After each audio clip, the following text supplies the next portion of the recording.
So I'm gonna read this post that I put out because apparently people don't understand it. Yes, I'm not the best reader. I had my AI help me generate this post, so there might be a word or something in here that I don't know how to pronounce. If there is, we'll just skip over it. But people don't understand it, and I understand why. Because after I read it again, I was like, okay, maybe I get what they're coming at. But a lot of people agree with this post also. So let's get into it. Let's make sure it's recording. It is. Okay. Enough is enough. And I agree 1,000%.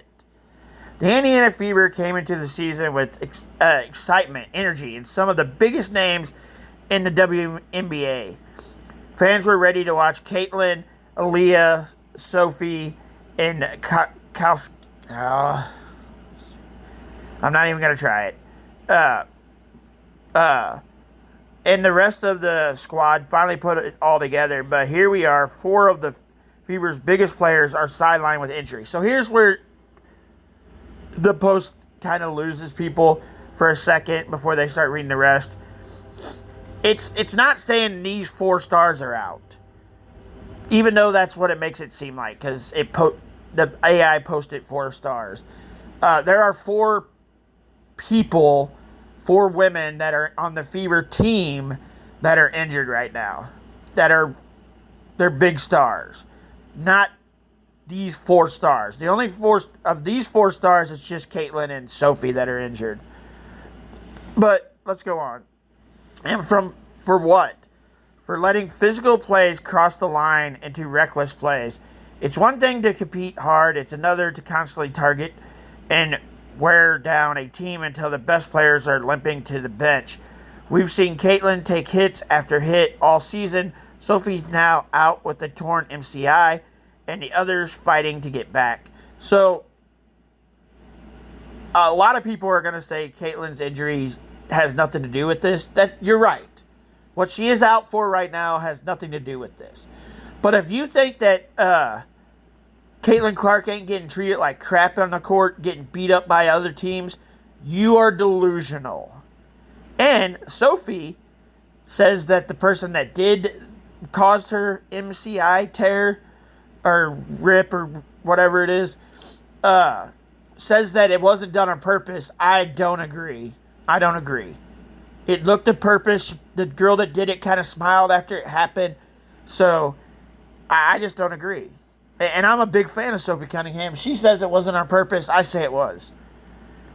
The league says it wants to grow, wants to highlight its stars, and wants fans to stay invested. But how are we supposed to stay excited when every week it feels like another Fever player is down? Fans don't want excuses. We want accountability. The refs need to step it up. No, we need all new refs. They need to fire every ref in the WNBA and hire new ones. The league needs to step it up because right now, Indiana isn't just battling opponents on the court. They're battling a system that seems fine on letting its stars get beat up. Exactly. 1,000%.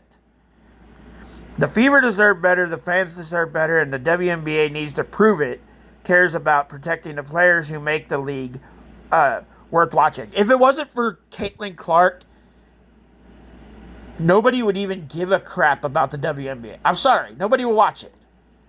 The only reason I started watching is because of Caitlin Clark.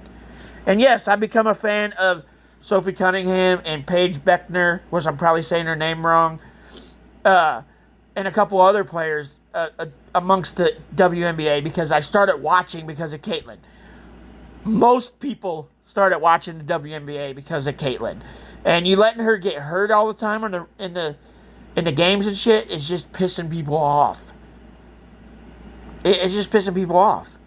And Sophie being out for the rest of the season. So this season, I'd say that the Fever have no chance of winning the title this year.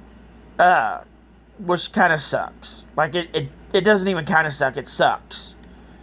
And they had potential to be a dominant force this year. A dominant force. And injuries and the WNBA letting people just beat the crap out of the Fever is just pathetically stupid. But what do you guys think? Like, comment, and share. We'll see you out in the next video. Peace.